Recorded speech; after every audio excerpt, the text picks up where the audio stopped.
Good evening, everyone. It is Transformation Tuesday. So what does that mean for us as coaches?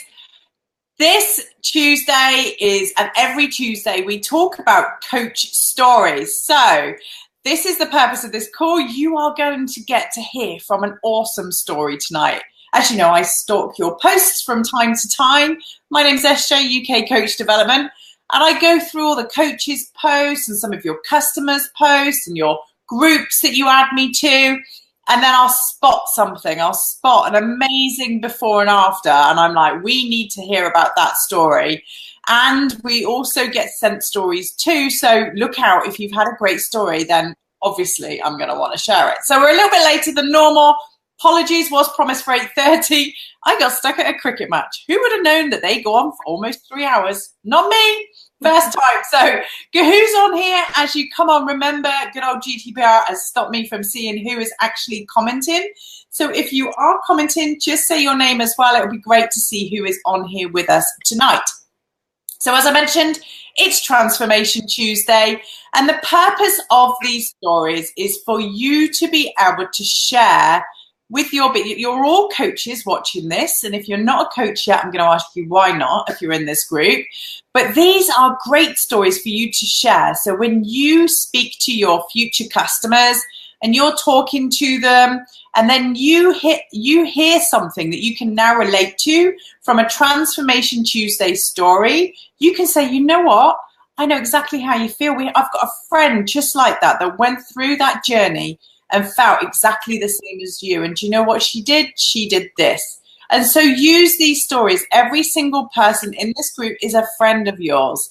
And the reason we're sharing is so that these transformation stories and the difference that we make as Team Beachbody family members and coaches here can get spread out there. So these stories are not for us to keep secret and not share with anyone. Make sure you're sharing. So tonight is super special. I know we've had a couple of men on here, and actually I welcome Kirsty on here tonight, who is in Team Genesis. She was at Southport on Sunday, and I knew she'd lost a lot of weight.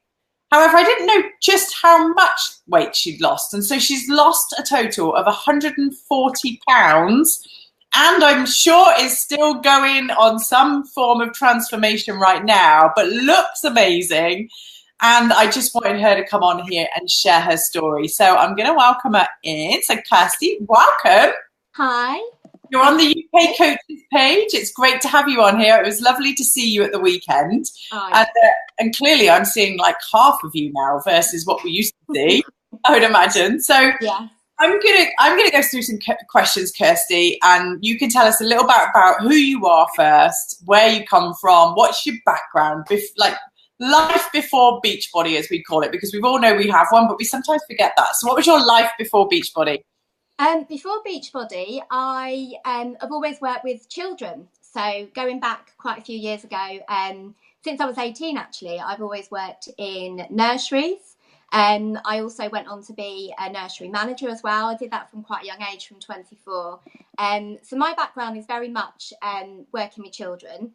I met my husband at university, and obviously from my accent, I'm from London, I'm from Watford, but I actually now live in Southport, and I've been here about 15 years. And I've got two boys that are now 11 and 13, so growing up and not communicating as much with me anymore. But yeah, that's kind of my background, really. I've always, weight-wise, I've always kind of yo-yoed, to be honest, even since I was a teenager. So as a teenager, I was very all or nothing. I would either have whatever I wanted, gain weight, make all the wrong choices, and then I would get to a point where I think, okay, I don't like that. And then I would go to the other extreme, an unhealthy extreme, where I would probably starve myself a bit, really, and go all the way back down to the weight I wanted to be. And then I would kind of, do it all again, really. So I've always gone up and down. If you look at pictures of me since I was probably 10 or 11, my weight has always fluctuated. So you could probably argue I've always had quite an unhealthy relationship with food, really. What were your we've all got something that's like our kind of guilty pleasure, or whatever you want to call it, that we sometimes do in excess. What would you say was yours? Crisps. Crisps. Crisps. Yeah. I would eat, and this sounds awful now, but I'm going to be 100% honest. I would eat 3 or 4 bags of crisps a day, easily. If they were in the house, it didn't even probably matter if I liked the flavour that much. I would eat them because they were there and because they were just my thing. They were definitely my thing. Biscuits as well. They were a big thing for me. I would put the biscuit tin next to me and just keep going. Whereas nowadays, my self-control is very different, and I can take one biscuit out the tin, put it next to me with a cup of tea, and I'm done. But for many years, that was not it. I'd go and buy a big packet of biscuits, I'd buy a big bag of Sharing crisps, and I would eat them, and I wouldn't feel sick for it either. Nowadays, I definitely would. Yeah. Wow. Yeah. And there's always something, everyone's got like a go-to thing. Was there like triggers for you that was when you reached for it, or was it just, it didn't matter? It was like you got to the point where you just ate like that all the time? Yeah. Do you know what? In all honesty, there were a few triggers for me. Food was definitely my element of control. I think if I felt out of control in life, or something was upsetting me, or anything like that, if I was having a bad day, food was my go-to thing. But I wouldn't go to the healthy food. I would go to the crisps, the biscuits. I would actively go out and buy a big bar of chocolate, knowing that I'm going to eat it all. So that really was quite a big trigger for me, really. It was definitely that I was an emotional eater, and I was a bit of a secret eater. As I got bigger, I would probably kind of realise that I was bigger, so I wouldn't want to eat lots in front of people, because I'd think, well, they're thinking, why are you eating that? Because, you're bigger. So I would kind of not have that much in the day, and in the evening when no one was around, I would have all the wrong things and overindulge, basically. And the trouble is, even if I had a good day, I would then reward myself for having a good day with those bad foods as well. So I got into a really unhealthy habit, really, a really unhealthy relationship with food, that I just had a real trouble with breaking that cycle. Hence the fact I got to tipping 19 stone. Well, I still can't. I think that's like, yeah, that's bigger than my other half, and I can't imagine you, because how tall are you, Kirsty? I'm 5'4". 5. I cannot imagine you at 19 stone. So I don't even have pictures of when I was that heavy, to be honest. I probably stopped being in pictures, or I would hide behind my children. I know probably lots of people can relate to that, but I would put myself anywhere where you couldn't really see my size, probably for the last 3 stone, really. I think my pictures are probably of me 3 stone lighter, and my before pictures. Wow, unbelievable. So what was your turning point? Because I talk about it a lot, about being motivated by pleasure or being motivated by pain. And obviously we all know that there's a pleasure in being fit and healthy and, active with your children, and, potentially, if that's how you perceive to be looking better, there's all that kind of physical and emotional feeling that's really pleasurable over here. But unfortunately, most people have like a pain point that they hit before they make a change, because it has to get really bad. What was it for you? Was it pain or was it pleasure? It was probably a bit of both for me, really. It was a lot to do with my children. I got to a point where they were running around as toddlers, and they were only 2 years apart, so I had 2 young children. And I just couldn't run around after them. If they ran off at the park like toddlers do, and, leg it in different directions, I just wasn't fit enough to go after them. And I got to a point where I was like, I'm not doing the right thing by them. That really hit me quite hard. On one particular day, I don't know why, they just went in different directions and I couldn't catch hold of them. Someone else did catch hold of them for me. And I felt quite embarrassed, really, that I couldn't catch them. So that kind of was a trigger. And then my other trigger was my health. It was really deteriorating. And I always kept telling myself, as long as I look after the children and I feed them healthy, it really doesn't matter what I have. It doesn't matter about me, it matters about them, and being a good mum, that was all that mattered to me. That's all still that matters to me. But in doing that, I think I felt that if I fed them all the healthy food I possibly could, but I didn't give it to myself, which sounds so strange now because I don't do that anymore, but that was how I was. But in doing that, I had quite a bad fall. I slipped on the driveway and I landed, and because I was so heavy, I managed to push one of my discs out in the bottom of my back, and that was a real problem. And when I saw the consultant, the one thing he said to me was, look, you know, it is your weight is a big part of why you've got this injury, and it's going to be a big part of you recovering from it. Because at one point I couldn't walk, I couldn't work for 5 weeks, and that was when the kids were young as well. And the other thing was the fact that when I had the children, my heart rate was totally out of control because I was too heavy. And then the children were big. Lucas was £9.6. So I kept going in and out of hospital. And all of a sudden I realised, like, my youngest was at home, and actually I just wasn't doing the right thing for them either. So it kind of I just got to that point where I thought, oh, I've got to change. I've got to do something, because I'm not going to live to see them get old if I don't do something. So yeah, it was a few different things, to be honest, that triggered me. Yeah. And that can happen where you have like that whole snowball effect where you've got so many things now all of a sudden. It's like, if I don't do something, something's going to, you know, well, it clearly did give. Your back literally gave in. So I'm going to show a before and after photo, and I want you to say how heavy you were in this one, because obviously you said you haven't got photos. So let's just pop this one up on the screen so people can see it. So talk to us about it. Can you see it? Yeah, I can see it. Yeah. Let me get the right image so it's the biggest one. There we go. There you go. So talk to us about this one. Like, at what stage was this? Had you started to make a change at this point? I mean, obviously the one on the right is like, wow. And the one on the left, like, talk to us about this. What was your trigger for this one, and how far along your journey were you? This one, I was probably right at the beginning of my journey, to be honest. So I was at the point where I was, as you can see with what I'm wearing, I was trying to hide how big I was with baggy clothes, which, as we know now, that's not the way to do it, because that was unflattering as well.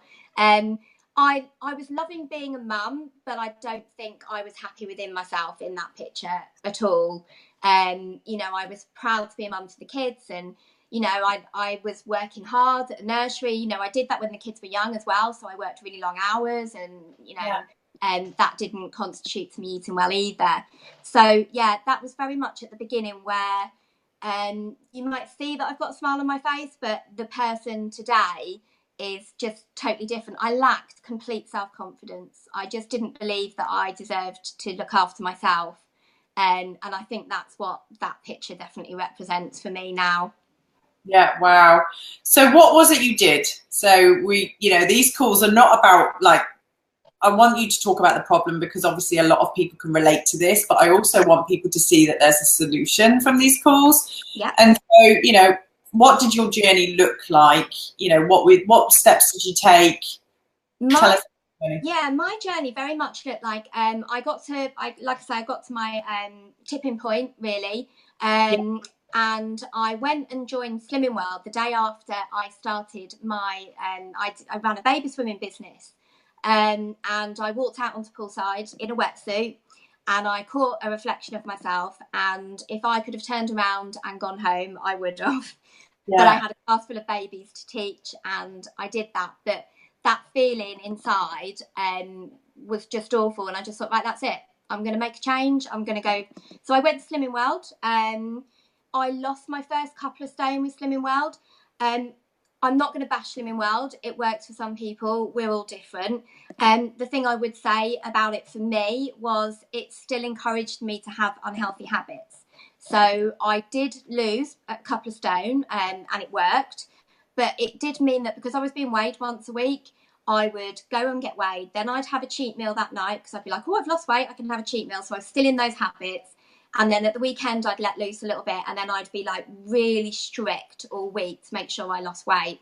So I would say it probably didn't help that much with my habits, my own personal habits. It did help me to lose weight. It helped me to look at food a bit differently. It did help me to put veggies more in my diet and stuff. But I did get to a point where I realised I've got so much weight to lose that if I don't exercise, I'm going to have a lot of loose skin. I'm going to be like one of those people on the TV that you see that have to have operations. And I kind of just wanted to try and lessen the effect of that if I could. And one of my friends introduced me to Insanity. And I looked at her as if she was mad. I put it on 5-10 times. I got 2 minutes through and was like, I can't even do the warm-up. This is not for me. And about 2 weeks on, I was like, right, come on, I gave my head a wobble, and I really thought, I've got to do it. You know, all these people have got these results. I might not get them. And I didn't have that confidence at the time that I would. But I thought, well, I'm going to do it. And if it works, fab. And if it doesn't, well, I've done it and I know. And I think I was more on the second one. I thought, I'm going to do it and it's not going to work for me. But I completed it and I got great results from it. But not just that, it started to give me a bit more self-confidence. It started to mean that I was running around after my children. People were starting to notice that I was a bit happier in myself as well. And that really was where my Beachbody journey began, really, because after Insanity, I just did one program after the other. You know, I've been doing them for 6 years. I haven't taken a break other than a week or two, you know, when you do sometimes. And I got the Beachbody bug. I suppose I felt so much better in myself. I could start seeing physical changes. My health, totally different place. The issue with my back, I avoided back surgery, which is what they were initially talking about. I do not get problems with my back anymore. I can jump around, lift weights, and do all of those things, and it's absolutely fine. And my heart rate's brilliant. You know, everything about my health is so much better. And I've got 2 children that are watching what I'm doing, and they are healthy and happier for it, really. You came to Super Sunday, obviously, and afterwards the boys were so lovely, and they're like, so proud of you, Mum, and just things like that, I suppose, just make you realise why it's worth making that change. If you're not doing it for you initially, do it for your children, or do it for the people that are around you, because they're the people that worry about you. And you know, I think then once you do that, you start realising by looking after you, you're looking after them, and you're doing the best for everybody, really. You know, I know that my husband has a much bigger smile on his face nowadays than he did all those years ago. Not for that certain reason, obviously. I'm not saying anything. But certainly more, I think, because he's just got a happier wife. You know, he's got a wife that's doing what she really loves doing. And believe me, I would not set foot in a gym or a class ever 6 years ago. Exercise was just not me at all. So it has totally changed my mindset. Amazing. And I know, you know, when you work out with Sean as well, it's like with Sean T, there's tons of positivity coming through. You know, he believes in your mind as well as your body, and so that's always going to help. I'm confident of that. And absolutely. I remember the first time I put Insanity on, I was like swearing at Tanya, because I was just like, when I got introduced to Tanya, people said they either love her or they hate her, and I was like, that's really harsh. I didn't realise who it was, and then they went, oh, this is Tanya from Insanity, and I was like, yes, I don't like you. It was like, she found brilliantly. She was amazing, and there was me like a gibbering sweaty mess on the floor, and it was just like, but I honestly take my hat off to you. And so I know there's so many other people that literally started with Insanity on their journeys, and you know, I'm so grateful to Sean T for the transformations that he's already done in the UK. And obviously he's got a new program launching at the end of the year, which I'm sure, as he was like the start of your journey, that you're probably really excited about, Kirsty. I really am. I can't wait for that. So I'm going to show this last photo here, and I want you to tell me about this one and your day 1, day 80 there, and you know what that feels like to look at that, because even that is an amazing transformation, Kirsty. Yeah, do you know what? People always say, don't they, I'm a work in progress, and people go, yeah, but genuinely, that's the truth. I always say I'm a work in progress. I love taking on new programs and seeing the difference that it makes in my body and how I feel. And I love all the Beachbody programs, but actually 80 Obsession will always have a place in my heart, I have to say. Obviously, this is from day 1 to day 80, but I absolutely loved this program. It just challenged me in different ways, which is good. And it was just the program for me, to be honest. I've always had a little bit of a thing about my legs. Have always been my bigger area. We always have that kind of bugbear, don't we, that area? And it totally changed my legs. And that's all I would tell people. They're like, oh, what do you love about it? And I'm like, oh, it's made my legs like really nice and toned, and you know, totally changed them, and I fit into the next size on jeans, and so I really, really loved 80 Day Obsession. It is one that I will go back to, And I had quite a few challenges that got amazing results from this as well. They were doing it along with me, and I absolutely loved that. So yeah, it was an amazing journey for me. And obviously, as you can see, it transformed me in 80 days, and I was already in quite a fairly fit place before that. And I just love it, really. And I've kind of gone on from that to, well, I've been doing pre-lift 4, which I love, and I can't wait to start that properly on Monday. But I've done a bit of 2B mindset as well, and I lost 8 pounds on 2B mindset in the first 4 weeks, and I absolutely love that. That's become part of my life as well. So it's never going to stop for me. It's just part of my life. It's what I love. And I love that. And that's what we're about, you know, and I love, like, as a company, you know, one of our vital behaviors is about being a product of the product. And I have to say, of all the companies I've ever worked for, this is probably the one that is the most congruent with our coaches, that they are all products of the product. And, you know, transformation stories like this are well, the envy of other companies, I'm sure, that they've got a real heart behind them. So I'm really excited, you know, and I'm more excited that you've chosen to become a coach as well when we launched in October as a coach, because you know what, on Sunday you had, how many customers did you have at your Super Saturday, Kirsty? I think we had about 50 there. We had about 50. How many? There was 3 ladies at the back of the room that were your customers. Yeah. And they could not say enough good things about you. It was like they literally are so grateful for the journey, and they're all on 2B mindset, and they honestly could not praise you enough. It was like so lovely to hear that. Oh, that's lovely. Do you know what? There is not one customer that I do not love working with, and I have become friends with all of them, because I just become part of their journey, and I just cheer them on all the way. I just love it. It's I never thought I'd be in such a job that is so rewarding and something that I wake up every day and I'm excited to do.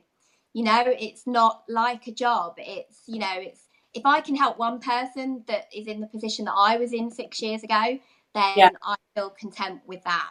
And I love all my customers. They're all fabulous. They're all totally different, but they all put their all into it and they all get results. And I just think they end up happier people as well. It's really nice actually to see not just the physical but the mental transformation in them as well. Yeah, totally. So last question, like for a very quick answer, is what does the future look like for Kirsty with Team Beachbody and, you know, your life really? It's Team Beachbody all the way for me, really. I would like to be a full-time coach. I absolutely love it. I just want to help as many people as I can. And I want to help as many coaches on my team as I can build their own business as well through a company that just, it is a company from the heart. They do encourage you to look after yourself first and then help other people to look after themselves as well. And, you know, I absolutely love that. So the future for me is totally Beachbody. Wow. Well, Kirsty, you literally, you bleed blue, as we say. It's, you know, you can see it, you can feel it, and your customers are extremely grateful, and I'm confident that you're going to go on and help so many more people. So I'm excited to really follow your journey and have you on here more than just tonight. So yeah, and they are, someone's just posted, they're all raving fans, so I'm just going to put up there, they are. Kirsty, your customers were literally raving fans of you, not of us, of you, and that's what it's about being a coach. You know, it's about creating raving fans of you as well as, you know, the product. So you are the part and parcel of it and the front of it and the reason why they're continuing. So huge thank you from us at Corporate as well. And thank you for being our guest tonight on the UK Coaches page, and for everyone that stayed on and listened to Kirsty's story. You can now share a story with any of your future customers. That's Kirsty's story, that you knew somebody, and you've got some photos here as well that you can use that Kirsty, I'm sure, won't mind sharing, because it's just an awesome journey. So for the last time, I'm just going to pop up that other transformation, that other photo, so you can really see the difference between, let me hide that comment there, between your transformation. So awesome job, massive well done, Kirsty, and thank you for being our guest on Tuesday's Transformation Story. Oh, thank you for having me. You're welcome. See you later, everyone. Bye. Thanks for watching.